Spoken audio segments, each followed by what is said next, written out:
বিসমিল্লাহির রহমানির রহিম। সম্মানিত হাজিরিন, মৃত্যু নামক ভয়ানক সত্যটি কতটা কঠিন হতে পারে এটা আমরা কেউ অনুধাবন করতে চাই না। এই সত্যটাকে অনুধাবন করার লক্ষ্যে আপনাদের মাঝে আমরা আজকে মৃত্যু সম্পর্কিত সূরা আল ইমরানের ১৮৫ নম্বর আয়াতটি উপস্থাপন করব।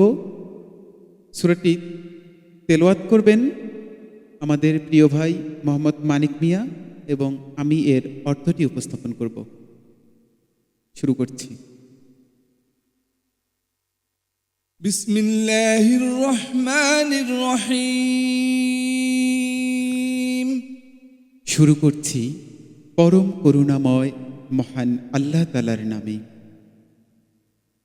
কুল্লু নাফসিন যায়িকাতুল মাউত ওয়া ইন্নামা তুওয়াফাউনা উজুরাকুম ইয়াওমাল কিয়ামাহ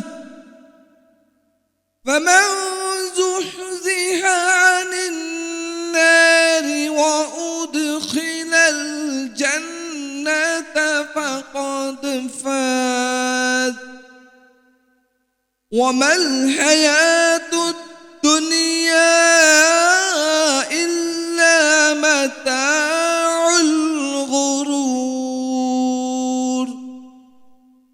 প্রতিটি প্রাণী মৃত্যুর স্বাদ গ্রহণ করবে, আর অবশ্যই কিয়ামতের দিনে তাদের প্রতিদান পরিপূর্ণভাবে দেয়া হবে। সুতরাং যাকে জাহান্নাম থেকে দূরে রাখা হবে এবং জান্নাতে প্রবেশ করানো হবে সেই সফলতা পাবে, আর দুনিয়ার জীবন শুধু ধোঁকার সামগ্রী। ধন্যবাদ সকলকে ভিডিওটা শোনার জন্য। আসসালামু আলাইকুম ওয়া রাহমাতুল্লাহ।